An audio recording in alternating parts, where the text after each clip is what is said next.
Shalom et bienvenue à Wake Up. Vous êtes bien sur Lumière du Monde Télévision et nous allons vous apporter la joie de vivre à travers ces différentes rubriques, ces différentes méditations que nous allons vous apporter. Et nous sommes avec nos chroniqueurs. Aristide, à toi, bonjour. Bonjour Madi. Comment tu vas, cher frère? Tout va bien par la grâce de Dieu et bonjour à tous nos amis fidèles de Wake Up. Amen. Kate Seri, bonjour. Bonjour Madi. Ne vous inquiétez pas, je ne suis pas intimidée, je suis plutôt en sécurité. Oui, mais tu es toute verdoyante aujourd'hui. Oui, ça c'est l'œuvre de Nungo. Je salue la maman, tout ça, et toute son équipe. Yeah. Et il m'a dit, tu as cette couleur-là que j'aime, ce violet. Oh, super. Merci beaucoup à toi, Kate. Et puis, nous allons pour le Trick Box avec une astuce que tu prépares pour nous. Oui, alors aujourd'hui, comment atténuer le goût du brûlé d'une sauce? Je sais qu'il y a beaucoup d'hommes, je ne sais pas si son boy fait la cuisine, tout ça, mais je sais que tu n'arrives pas à cramer les sauces. Donc aujourd'hui, j'ai préparé des astuces pour vous aider à rattraper la sauce pour que lorsque nous rentrons du boulot et que vous avez décidé de faire quelque chose à la maison, ça ne sera pas la cata, quoi. Moi, je crois que ça va m'aider particulièrement, ça va m'aider. Super. Et puis bonjour à Roland Sambo. Que l'Éternel te bénisse, cher frère.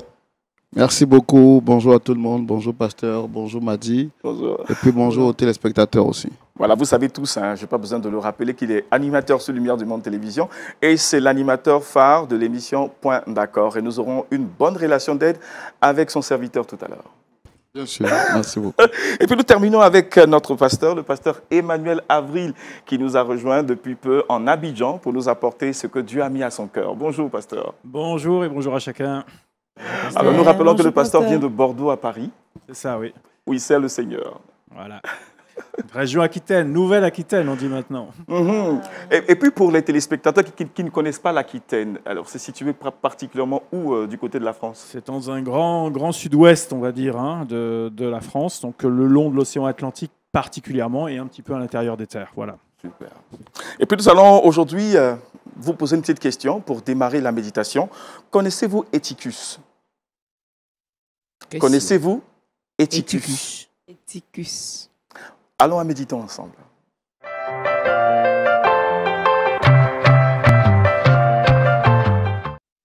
Méditons ensemble avec le pasteur Emmanuel Avril. Nous abordons cette thématique autour du nom d'Éticus, ou bien de ce que nous devons savoir sur une histoire particulière par rapport à Éticus. Nous partons donc dans le livre de Actes, chapitre 20, versets 7 à 12. Exactement, et on va essayer donc au travers de cette histoire d'en tirer quelques enseignements pour nous. Ça va faire plaisir à Aristide parce que ça va être une nouvelle image, hein, Aristide. Ah ben voilà, oui, voilà. Super.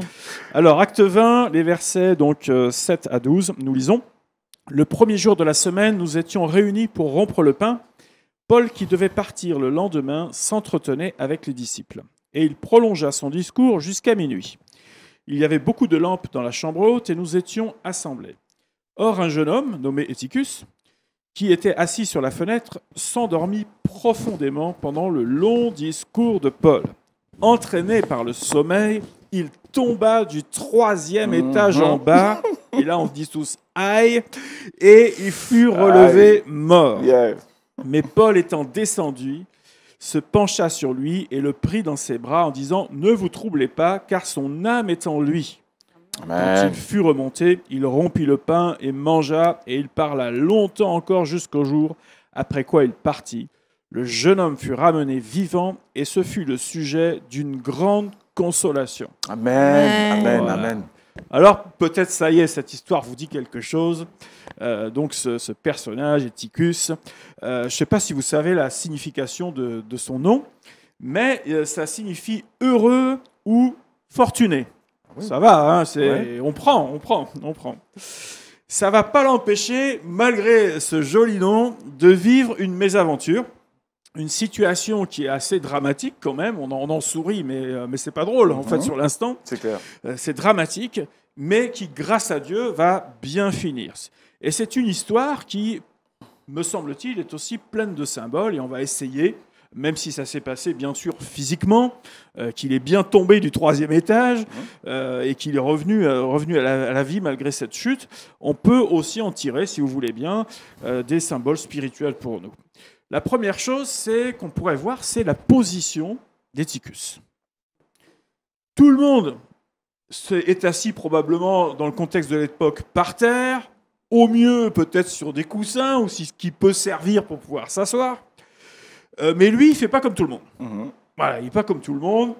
Peut-être qu'il se croit un peu plus malin d'ailleurs que les autres, parce qu'il se dit, on est serré ici, il fait chaud, on est dans un pays chaud. Il se dit, moi, je vais au bord de la fenêtre, j'aurai au moins un petit peu d'air. On peut se dire, voilà, peut-être un petit peu plus malin que les autres. Mais assis donc au bord de la fenêtre, 3e étage, on n'est pas dans les normes qu'on peut avoir dans certains pays, quoique dans certains endroits, ça laisse à désirer. Il n'y a donc pas de garde-corps, ce qu'on appelle. C'est-à-dire un système qui, au bord de la fenêtre, permet aux enfants, notamment, de ne pas basculer ou des choses comme ça, comme on en a dans plusieurs endroits. Là, il semble que ce soit une ouverture, et puis rien du tout. Voilà. Et donc, il s'assoit là, et tant qu'il est vigilant, tant que les choses se passent bien, il va profiter de son air, tout en profitant de ce qui se passe à l'intérieur, tout va bien. Mais imaginons qu'il se passe quoi que ce soit. Il peut soit basculer à l'intérieur, et là on se dit c'est le meilleur des cas. Ouais. Au pire, il tombe un peu sur quelqu'un qui lui en voudra peut-être un peu, mais ça va se régler, on va dire ça comme ça. Et le plus mauvais des scénarios, c'est il bascule en arrière, et là, patatrac. Et c'est exactement ce qui se passe. Il bascule en arrière. Alors, il faut dire que l'apôtre Paul n'a peut-être pas aidé ce jour-là. Il était parti ce jour-là. Pendant longtemps, il a dû penser à tellement de choses. Il a vu des gens intéressés. Et de fil en aiguille, on ne l'arrête plus. Et ce qui fait qu'Éticus, à un moment donné, la journée, peut-être qu'il a, je sais pas, un peu faim, un peu, voilà, il s'assoupit et boum, il bascule. Il bascule. Alors, si on veut faire une application un peu spirituelle, on va revenir quand même à tout ça. On appelle ça jouer un peu avec le feu. La position qu'il a au bord de la fenêtre, c'est quand même une position un peu dangereuse. C'est comme nous, au bord des côtes, on a à certains endroits, particulièrement dans le nord du pays, on a des falaises. Et les falaises, il y a des sentiers qui longent les falaises chez nous. Et certains endroits, c'est que les falaises calcaires, qui, avec l'érosion, les vagues qui viennent, les intempéries, le temps, font qu'il y a des risques, à certains moments, d'écroulement de falaises. Et donc, les sentiers qui existent, parfois, sont soit bloqués, soit on met des barrières en disant « vous n'allez pas au-delà de ça, parce que sinon, vous avez un risque ». Mais quand on veut prendre une belle photo, qu'est-ce que font les gens ? Eh bien, régulièrement, ils enjambent les barrières parce que plus on est près du bord, et plus on se dit que la photo est belle. Voilà. Et donc, il arrive de temps en temps des drames, soit à cause du vent, soit des gens qui n'ont pas regardé qu'en reculant encore d'1 mètre, oui, on va en bas. Voilà, il se passe des drames de temps en temps. Hein, un petit des peu comportements à risque. Voilà, photo à risque. C'est comme ceux qui veulent prendre une photo dans des parcs à crocodiles. J'ai vu un jour une photo comme ça, une vidéo, où quelqu'un a dit attention aux zones à crocodiles, il voulait prendre la photo à côté, et en fait, il y a vraiment un crocodile qui sort à ce moment-là. Wow. Et là, je ne vous dis pas. Alors, j'espère qu'il s'en est bien sorti. Voilà, enfin bref. Donc, lui, il joue avec le feu, en fait. Il joue avec le feu, zone à risque. Pourtant, on pourrait se dire qu'il est au bon endroit, puisqu'il écoute la parole de Dieu. Il partage même la communion des croyants. Il est juste là à portée de main avec les croyants quand même, mais il joue avec le feu. Et il se met lui-même potentiellement en danger. Il pense peut-être maîtriser l'affaire, il dit « je suis jeune, ça va, c'est bon, rien ne m'arrive ». Mais la réalité, c'est qu'à un moment donné, il s'assoupit et il bascule. Et ça devrait nous parler. C'est qu'on se met des fois dans des postures là, où on pense maîtriser les choses. Ouais. Mais le temps passe et on rectifie rien. On reste sur le bord de la fenêtre. On reste sur une position qui est un peu limite. Notre vigilance spirituelle diminue et arrive cette espèce d'endormissement et c'est la cata. Et pourtant, tout aurait dû nous dire tu es à un endroit où tu ne dois pas être. Quoi. Tu ne dois pas être là. Tu entends toujours la parole. Tu es tout proche de tes frères, de tes sœurs, mais tu n'as rien à faire là. Tu es sur deux, tu es un peu à l'intérieur, un peu à l'extérieur, et le problème, c'est que là, tu bascules à l'extérieur. Ça, c'est un premier élément qui peut-être peut nous parler. Un deuxième, c'est l'élément de la parole de Dieu. On voit Paul, donc, comme je l'ai dit tout à l'heure, qui parle jusqu'à minuit. Après l'incident, il nous est dit que il va le récupérer, il revient à la vie, etc. Mais ça lui a encore donné du zèle, puisque jusqu'au matin, lui, il n'est jamais fatigué, l'apôtre Paul. Je ne sais pas comment il fait. Hein, mais... Il continue d'enseigner. Voilà, et malgré l'incident. Il est sur une autre planète. Hein. Bref, jusqu'au matin, il va les enseigner. Là, il était... Voilà. Mais moi, ça me parle, cette image-là, encore. Ça veut dire que la parole de Dieu, elle retentit de jour comme de nuit. Amen. Tout le temps. Qu'on soit dans la joie ou que vienne le malheur, comme ça a été le cas là, vraiment, la parole de Dieu continue à retentir. D'où l'importance pour nous de la saisir quand on est en position de l'écouter. Amen. Et puis, je vois une troisième image. C'est vraiment le plan rédempteur du Seigneur. Tout ne s'est pas arrêté là pour Eutychus, et on pourrait dire, heureusement, il a eu une seconde chance. Amen. Et là, ça veut dire, bien sûr, que tant qu'on peut éviter de se mettre dans des positions comme ça, c'est mieux, on est tous d'accord avec ça. Mais on sait aussi que notre chemin avec Dieu est parcouru d'embûches, et personne ne peut dire, moi, toute ma vie, j'ai été parfait avec Dieu, j'ai jamais lâché, même une minute, la main du Seigneur. Personne ne peut dire ça. Personne. Et heureusement, même si nous avons parfois péché, même si parfois on a basculé, on a un avocat auprès du Père qui est là et en qui on peut recevoir le pardon. Et Eutychus a à nouveau été réintégré auprès des fidèles. Et à mon avis, il s'est parmi au bord de la fenêtre. On n'a pas eu de détails, mais ça m'étonnerait qu'il y soit retourné. Je crois qu'il a compris la leçon ce jour-là. Et voilà un petit peu. Alors, peut-être comme un dernier texte pour conclure ce petit partage, avant peut-être qu'on réagisse là, c'est un peu comme conclusion, Éphésiens 2, 5, 6, c'est « Nous qui étions morts par nos offenses, nous a rendus à la vie avec Christ. C'est par grâce que vous êtes sauvés. Il nous a ressuscités ensemble et nous a fait asseoir ensemble dans les lieux célestes en Jésus-Christ. Amen. » Amen. Bien. Je pensais que nous poursuivons avec les commentaires, mais nous sommes au terme de notre méditation avec le pasteur Emmanuel Avril, qui nous parle évidemment de l'histoire d'Eutychus. Connaissez-vous Eutychus? C'est le thème qu'il a abordé. Eutychus, parlons-en. Est-ce qu'il est arrivé que cette histoire d'Eutychus puisse avoir un similaire de ce que vous avez déjà vécu? Pas vous personnellement, mais quelqu'un à côté de vous. Je prends un exemple simple. Dans le cas où on est en pleine veillée de prière, et puis les gens dorment dans les veillées. Et puis on s'étonne qu'après, on est rempli d'esprit où on n'évolue pas. Est-ce que ça vous parle? Oui, ça arrive très souvent. Moi, comme le pasteur parlait, je me souviens d'une histoire de quelqu'un qui dormait pendant la veillée. Et le pasteur disait, s'il y a quelqu'un qui fait des œuvres occultes, donc qui fait de la sorcellerie, que la personne se lève. Ouais. Et lui, il n'a rien compris, il s'est tenu debout. Ça, c'est parce qu'il dormait, il était distrait. Il n'a pas su ce que tu disais, le pasteur. Et lui, il s'est tenu debout. Donc voilà, c'est pour attirer notre attention aussi, pour dire qu'il faut qu'on soit concentré lorsqu'on part dans nos lieux de culte et que nous ne soyons pas distraits. Vous voyez, si Eutychus était parmi, il n'allait pas avoir ce malheur-là. On revient donc à notre invité pour la relation d'aide, Roland Sambo, Eutychus. Oui, Eutychus, je suis tout le temps édifié chaque fois que je suis sur le plateau avec les enseignements du pasteur. Alors, il a parlé d'une troisième figure qui est la figure de la rédemption, de la grâce, de la faveur que Dieu nous donne à chaque moment. Et ça m'a fait penser à l'histoire de ces deux personnes dans la Bible. L'un s'appelait Pierre et l'autre s'appelait Judas. Judas a trahi Jésus. Il aurait pu avoir la deuxième chance de revenir à la vérité. Pierre également a trahi Jésus, mais lui a compris qu'il avait aussi une deuxième chance. Et il s'est repenti sincèrement. Amen. Et Dieu lui a fait la grâce. Et l'une des choses que le diable utilise aujourd'hui dans l'Église, c'est de nous faire croire que lorsqu'on pêche, on a tellement péché que Dieu ne peut plus nous faire grâce. Ce n'est pas le fait de nous condamner qui va nous justifier. Nous sommes justifiés par la grâce de Dieu, mais que nous ne fassions pas de cette grâce un prétexte de vivre selon le péché.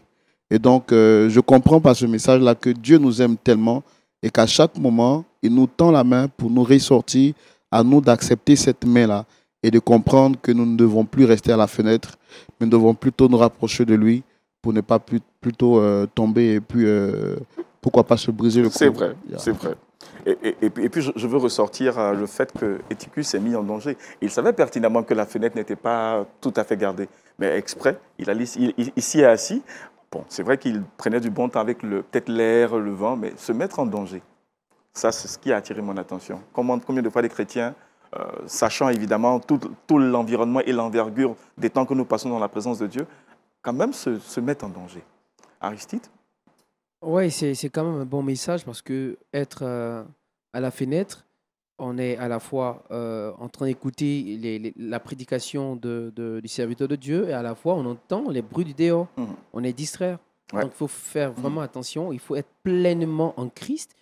Comme ici on le dit dans notre jargon, hein, un pied dedans, un pied dehors, c'est dehors. Le pasteur l'a dit. Il faut être totalement en Christ. C'est vrai que lorsque nous sommes dans cette marche chrétienne, le diable va toujours essayer de nous amener, de nous tirer en arrière, de rétrograder, mais il faut vraiment faire attention. Il faut être en Christ pleinement dans la parole de Dieu et c'est en cela qu'on réussira en tout cas. On espère seulement que Eutychus n'était pas dans un effet de mode où tout le monde part écouter, bon, on part aussi. Pasteur. Voilà donc les différents résumés qui sont apportés par les uns et les autres. Oui, absolument. C'est bien. En tout cas, il était au bon endroit, on va dire, mais pas forcément dans la bonne disposition. C'est clair, c'est clair. Que l'Éternel nous bénisse. Nous allons tout à l'heure, juste après cette émission, prier pour les téléspectateurs, comme nous avons l'habitude de le faire ici à Wake Up. Mais en attendant, allons donc découvrir aussi d'autres actualités avec Culture Actu.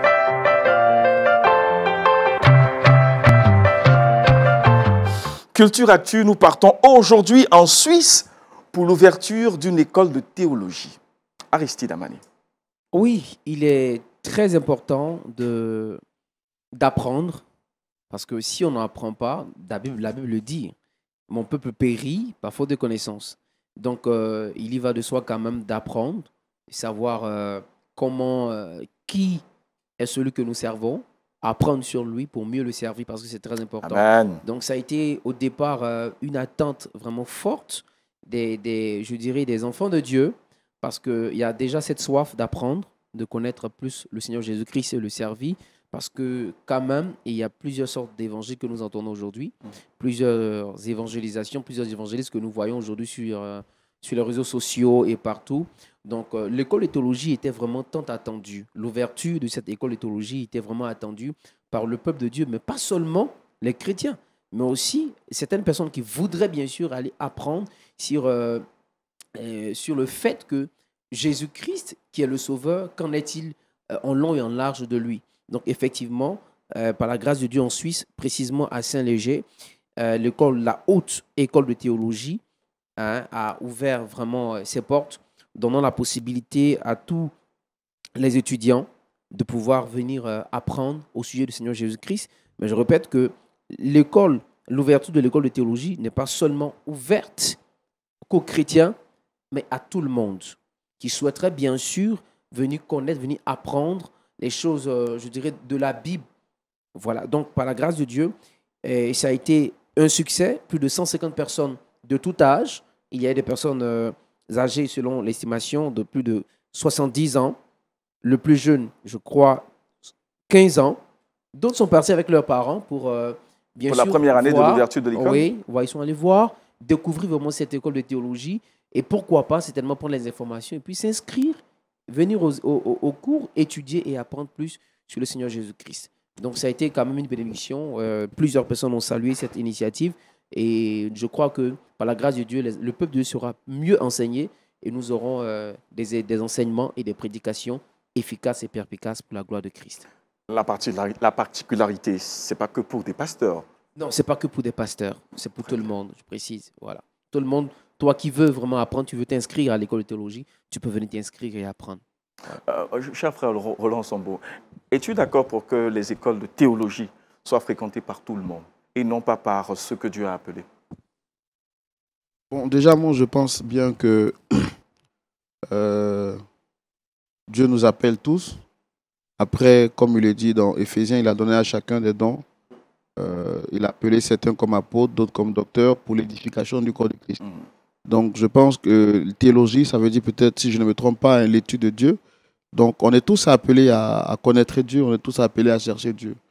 Maintenant, bon, après, chacun de se spécialiser dans un domaine bien précis, mais je suis d'accord avec le fait qu'une école de théologie soit ouverte à tout le monde. Tout le monde peut aller apprendre à connaître Dieu, tout comme tout le monde peut apprendre l'histoire, la géographie, mais ça dépend de l'utilisation maintenant qu'on en fait. Voilà. Amen. Pasteur, votre avis? Oui, en tout cas, moi je trouve que c'est bien que toutes les personnes qui ont vraiment envie de découvrir Dieu puissent le faire. Après, une école de théologie n'a jamais fait des pasteurs. Après, ça demande, pour être pasteur, bien sûr qu'il faut la connaissance, c'est évident. Mais après, ça demande déjà un appel et aussi une formation pratique. Donc voilà, chacun après se spécialise dans son domaine. Ouais.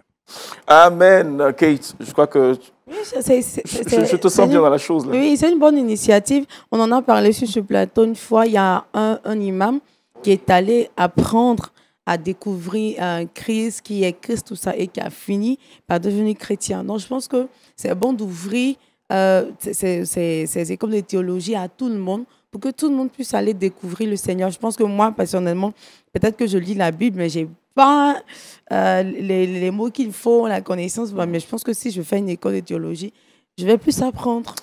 Amen. La Suisse a ouvert son école de théologie pour tout le monde. Je pense qu'il est bon que nous y pensions ici en Afrique et partout ailleurs pour que nous puissions apprendre davantage du Seigneur. Amen, amen, amen. Et puis nous allons aller à Relation d'aide avec notre frère Roland Sombo.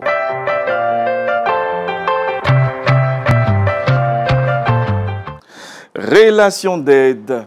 Nous parlons aujourd'hui de l'ingérence des beaux-parents dans les foyers. Alors donc, la thématique qui va ressortir de là, mes beaux-parents poussent mon mari au divorce. On va forcément trouver un point d'accord. Non, là. Mais c'est clair qu'on va tomber dans un point d'accord ici. Oui, donc l'ingérence de la belle famille dans les foyers, et donc le témoignage que nous partageons avec nous est une histoire qui a été déjà traitée sur le plateau de Point d'accord.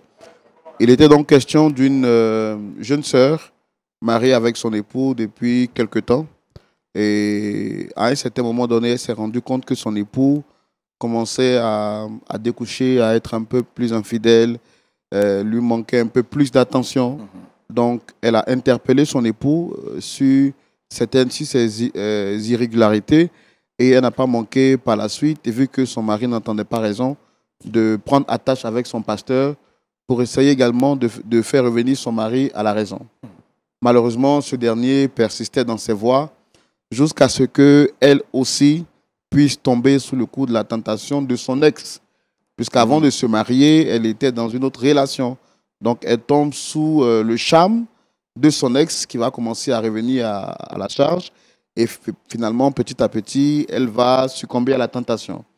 Mais bon, elle a fait, pas parce qu'elle voulait, mais elle a fait parce qu'elle s'est dit c'était une manière pour elle de se donner un peu plus de valeur. Non, pas de se venger, mais elle avait besoin d'attention en fait. Wow. Donc, elle est tombée dans le piège, mais tout de suite, elle va se repentir, en parler à son pasteur et décider de changer carrément de vie. Elle ne va plus répartir avec ce dernier en question, mais avant qu'il ne puisse passer à l'acte, ils échangeaient par moments avec des messages téléphoniques, WhatsApp, tout et autres. Donc, le téléphone de la jeune dame en question va prendre un coup. Et donc, son mari, pour pouvoir se racheter, lui achète un autre portable. Et elle, sans se rendre compte, elle laisse le portable à son mari.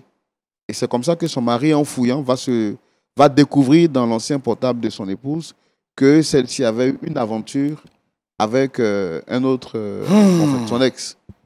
Donc, il informe son épouse ne va pas nier, elle va dire oui, je l'ai fait, mais c'est parce que voici, je ne justifie pas mon acte, je demande pardon et je m'en suis repenti il y en a quelques temps de cela. Mais bon, comme tu as découvert, je ne peux pas le nier, pasteur, je reconnais.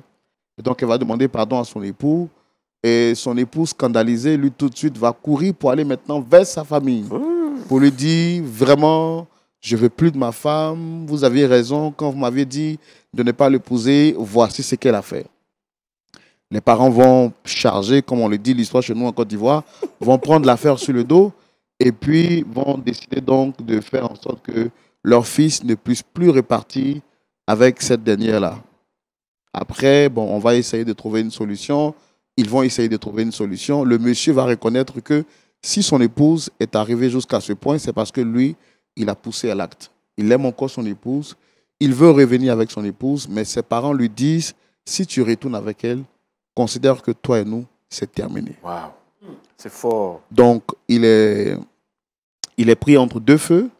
Est-ce qu'il faut repartir avec son épouse ou est-ce qu'il faut écouter la voix de ses parents et divorcer, sachant qu'il est chrétien?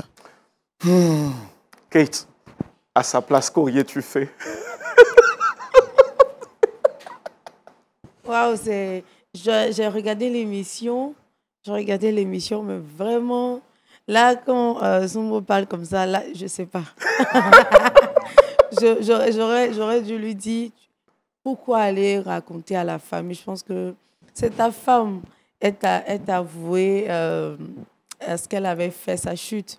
Mais si tu as soulevé ta femme, tu l'as nettoyée, qui sait que quelque chose s'est passé? C'est cela. C'est toi qui es allé raconter tout ça. Mais là, on va essayer de raisonner la belle famille. Je pense que c'est ce qu'il faut faire. Non, on a raisonné la belle famille. La belle famille dit que chez eux, lorsque la belle-fille commet ce genre d'acte, c'est signe d'une malédiction. Village. Voilà, donc si il doit retourner avec la dame, il faut que le conseil du village se réunisse pour donner leur aval. Donc, vu que c'est impossible, vaut mieux arrêter la relation ainsi. Le monsieur lui dit qu'il aime sa femme. Il veut retourner avec elle. Ses parents lui disent, si tu retournes avec elle, considère qu'on n'est plus ta famille. Donc, il est dans cette situation. Les arguments que tu ajoutes ont coupé les mots à Kate. Ouais, mais en même temps, la Bible dit que quand on est marié, on quitte sa famille. Donc, s'il faut quitter la famille, je pense que... T'es sûr que c'est facile, ce truc-là? Ce que tu dis là, c'est facile? C'est compliqué. Aristide est là, le pasteur est là. Aristide, elle t'a passé la parole en même temps. C'est quand même un dilemme, hein, parce que franchement, il ne faut pas donner une solution peut-être tout de suite. Parce qu'il faut prendre soin de discerner les contours et les poteaux de cette circonstance. Parce que, bon, on ne pourrait pas donner tout de suite peut-être la raison au mari ou bien donner la raison à la famille. Mais je crois que quand même, de part et d'autre, chacun tirera une leçon. Et je crois que surtout qu'à point d'accord, le dernier mot, certainement, appartient au pasteur Timou. Donc le pasteur pétri vraiment de sagesse pourra donner certainement des conseils aux couples et à ces différentes familles de pouvoir les suivre en tout cas. Pasteur, nous allons terminer avec vous. Alors là, en écoutant cette histoire, je me suis dit comment faire des nœuds sur des nœuds. Comment compliquer une situation déjà très compliquée. Parce que ces histoires-là, c'est quand même un problème de confiance après. Quand la confiance a été trahie, c'est déjà très, très, très dur pour la restauration d'un couple. C'est pas impossible, bien sûr, surtout avec l'aide de Dieu, mais ça reste malgré tout un chemin difficile. C'est clair. Et qui prend du temps. Donc déjà ça, c'est dur. Si vous y ajoutez une pression familiale extérieure qui donne un avis très tranché, donc en fait, ils ne sont pas là en train d'essayer d'accompagner pour dire au mieux, voyez, donnez-vous du temps, etc. Mais là, c'est vraiment, c'est ça et pas autre chose. Ça vient encore compliquer, mettre de l'huile sur les braises. Et donc, ça devient vraiment quelque chose de difficilement gérable. Parce que lui, c'est comme s'il devait choisir entre sa famille et sa femme, quoi.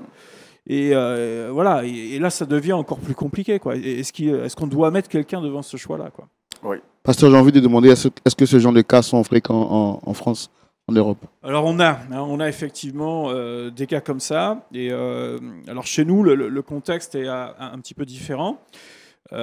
Déjà, par exemple, dans l'église où je suis, on est une trentaine de nationalités, donc c'est très cosmopolite. Des personnes viennent d'origine africaine, d'Amérique centrale, de France bien sûr, des pays de l'Est. Donc c'est multiculturel. Et donc la façon de gérer les problèmes de couple et de famille est très différente d'un pays à l'autre. Et nous, on doit s'adapter en tant que pasteur tout en gardant la vérité.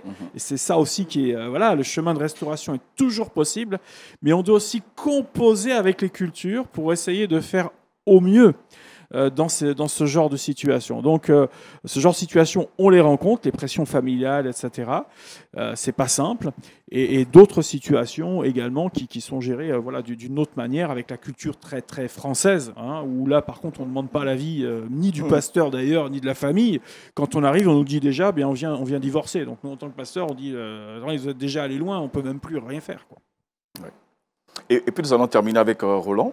Est-ce que dans ce genre de situation, par rapport à l'histoire que tu viens de nous raconter, il y a eu déjà une tentative, sinon permettre à tous les téléspectateurs de réagir sur Lumière du Monde Télévision, sur la plateforme, pour apporter vos esquisses de solutions. Mais est-ce qu'il y a eu déjà quelque chose en ce sens? Oui, lorsqu'ils sont venus sur le plateau, je pense que le pasteur Tchoumo leur a déjà fait comprendre que, comme vous le savez, le pasteur Tchoumo, il parle à gauche, il parle, je veux dire, il parle à gauche, il parle à droite, il mélange, après il sort un jus de cocktail, tout ça. Donc, en fait, ce que le pasteur Tchoumo a fait comprendre d'abord à la femme, c'est que, quelle que soit l'erreur de son mari, elle n'aurait dû jamais commettre cette erreur-là.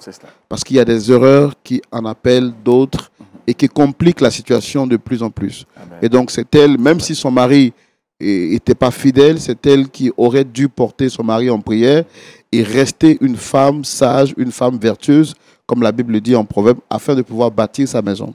Secondo, il est revenu sur l'époux pour lui faire comprendre que lorsqu'on dit qu'on est homme et qu'on est mature, on gère ses problèmes en famille. Quand la Bible dit que l'homme quittera son père et sa mère, il s'attachera à sa femme, c'est le signe de la maturité. La question de gérer ses problèmes seul. Parce que plus on expose nos problèmes de couple à nos parents, on les rend encore plus difficiles. Parce que même dans la gestion, après, ça devient encore plus compliqué. Donc, finalement, le pasteur Tchoumo a essayé de les ramener à la raison, mais la mère est restée ferme sur sa position, disant que si son fils continue à rester avec cette dernière, mais bon, elle pense que ce dernier-là ne mérite plus de revenir dans la famille. Et donc, actuellement, on est en train de voir comment est-ce qu'on peut les gérer. C'est des histoires vraiment très sensibles. Mais bon, il ne faut pas aller tout de suite avec la force, la prière et puis beaucoup de sagesse. Amen. Voilà. Donc, par rapport à cette histoire, ce que nous pouvons dire, c'est que chaque situation auquel nous sommes confrontés, nous devons demander la sagesse de Dieu afin de pouvoir mieux les gérer. Amen. Quand la sagesse de Dieu est au contrôle, nous sommes sûrs de poser les bonnes actions et nous sommes sûrs de ne pas regretter dans le futur. Et que Point d'accord s'arrête. Amen, amen. Et puis, sans transition aucune, allons à Trickbox.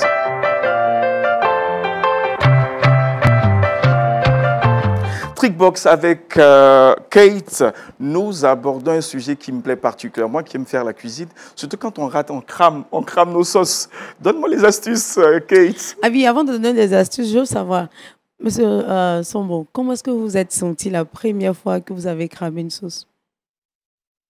La question, c'est de savoir est-ce que j'ai vraiment fait une sauce. Mais bon, je pense que je fouille dans mes souvenirs, mais je me suis senti quand même un peu confus. J'avais du mal à dire à madame que j'ai dit non, je n'avais pas fait attention, alors que bon, je ne savais pas comment c'était. Donc, je me suis senti très mal.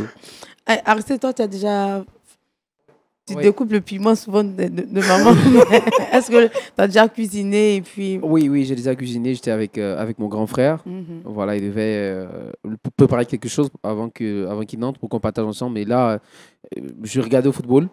Voilà, j'ai laissé... J'étais distrait. Voilà, j'étais vraiment distrait. Donc, pour moi, il n'y avait plus de solution. Il n'y avait plus de solution. Malheureusement, on est allé acheter de la nourriture dehors. Il n'y avait pas de goût de brûlé. C'était cramé même carrément. Non, c'était irrécupérable. D'accord. Moi, je vais demander au pasteur, mais je vais de l'astuce d'abord. Puis le pasteur, c'est un chef. Voilà, un cordon bleu, il ne fait jamais de... Il a sauvé la vie. Alors, si vous avez cramé votre sauce, ne vous inquiétez pas. J'ai sélectionné pour vous 2 astuces pour vous permettre de récupérer votre sauce et surtout d'atténuer le goût du brûlé. Parce que c'est le goût du brûlé qui dérange lorsqu'on a un bon plat qui a été bien cuisiné, mais malheureusement, qui a ce goût du brûlé, on n'a plus cette saveur qu'il faut. Alors, la première chose que vous devez faire ou utiliser, c'est l'oignon. Et moi, je vous propose d'utiliser surtout l'oignon violet parce que l'oignon violet a une odeur qui est encore plus prononcée. Donc, facilement, elle aidera à atténuer le goût du brûlé. Alors, ce qu'il faut faire, c'est d'abord, vous épluchez votre oignon, vous l'émincez et vous ajoutez votre oignon découpé. L'oignon entier. L'oignon entier, voilà. Vous l'émincez et vous l'ajoutez à votre sauce. tout simplement. Les émincer, les ajouter, les éparpiller dans la sauce, et c'est tout. Donc, l'oignon va se charger d'absorber le goût du brûlé. Et après, vous enlevez l'oignon et vous le mettez à la poubelle. Voilà. Ensuite, la deuxième astuce, elle est toute simple, un charbon de bois. Vous voyez souvent nos mamans, quand elles préparent le riz en quantité dans des grandes marmites, il y a toujours un morceau de charbon de bois à l'intérieur parce qu'on sait qu'en bas, ça va cramer. Donc, il faut mettre un morceau de bois pour vraiment atténuer le goût du brûlé. Le pasteur est tout souriant. J'apprends plein de choses. Ah, super. Donc, le charbon de bois pour le charbon de bois, déjà utilisé ou pas encore utilisé? Peu importe. S'il est déjà utilisé, vous pouvez juste le rincer pour enlever la cendre et puis l'ajouter à votre sauce. Super. Mais l'idéal sera un charbon de bois pas utilisé. Donc, vous l'utilisez, vous le mettez juste dans votre sauce et vous laissez votre sauce cuire. Vous allez voir que le charbon va se charger d'absorber le goût du brûlé. Donc, voici les deux astuces. Mais bien avant de faire tout cela, il faut changer de casserole. Donc, enlevez votre sauce de la casserole qui a déjà brûlé, déjà cramé, pour une nouvelle casserole. Parce que si vous continuez votre cuisson dans cette casserole qui a déjà cramé, vous voyez que déjà le bas est déjà encrassé, le bas est déjà cramé. Donc, l'odeur va toujours être imprégnée dans votre sauce. Donc, il faut prendre une nouvelle casserole et continuer votre cuisson avec les astuces que je viens de vous donner aujourd'hui. Donc, voilà les deux astuces que vous pourrez utiliser si jamais vous avez cramé votre sauce pour atténuer le goût du brûlé. Amen. Moi, ça va m'aider particulièrement parce que devant les enfants, j'ai cramé un jour le truc. J'avais pas trop de solution. Pasteur, laquelle des astuces vous avez aimé? L'oignon ou le charbon de bois? Le charbon de bois, je m'y attendais pas du tout parce que pour moi, c'est mettre du cramé sur du cramé. Mais alors celle-là, vraiment, j'ai appris quelque chose. Super, voilà, super. Amen. Et puis Roland, même si tu prépares pas souvent, mais... Oui, non, moi je préfère utiliser... C'est des astuces à communiquer à maman. Hein. Oui, je préfère utiliser l'oignon. L'oignon, oui, je pense que... Oui. Tu vas retirer l'oignon après pour le mettre dans un gabard. Voilà, non, moi je pense que je préfère l'oignon, c'est encore plus facile pour moi. Amen, amen, amen. Voilà, nous avons abordé l'aspect astuce de grand-mère de Kate. Et puis, nous allons maintenant nous acheminer allègrement vers la fin de cette matinale avec Le Saviez-vous?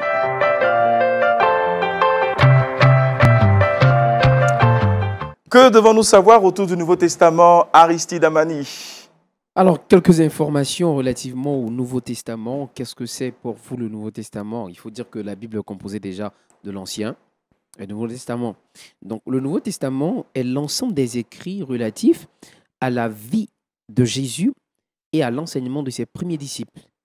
Voilà. Au compte des évangiles, on peut citer les évangiles de Matthieu, de Marc, de Luc, et puis pour finir, Paul, Marc, Luc, Jean. Voilà, Jean en dernier. Et également, quand on finit, on veut parler des évangélistes et des évangiles.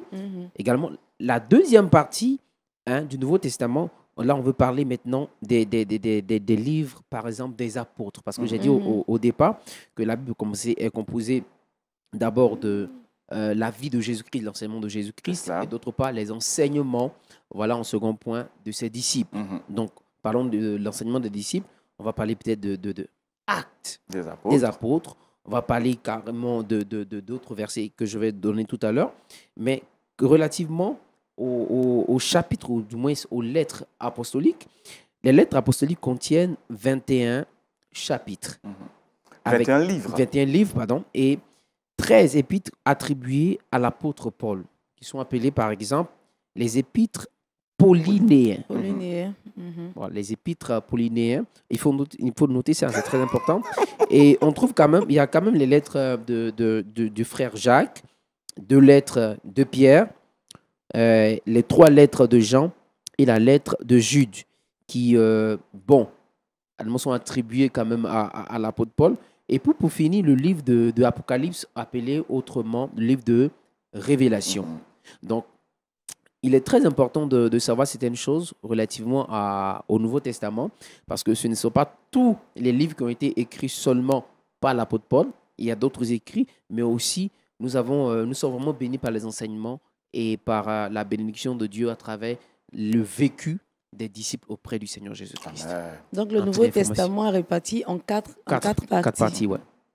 D'accord. Compliment. Pasteur, compliment. Ah, c'est la mise en route, moi je dirais, de la vie chrétienne telle qu'on la connaît aujourd'hui, avec toutes les problématiques qu'ils ont dû mettre en place, etc. Et des enseignements qui restent complètement valables aujourd'hui, sur lesquels on s'appuie. C'est vraiment, pour nous, c'est d'une mine d'or. Voilà.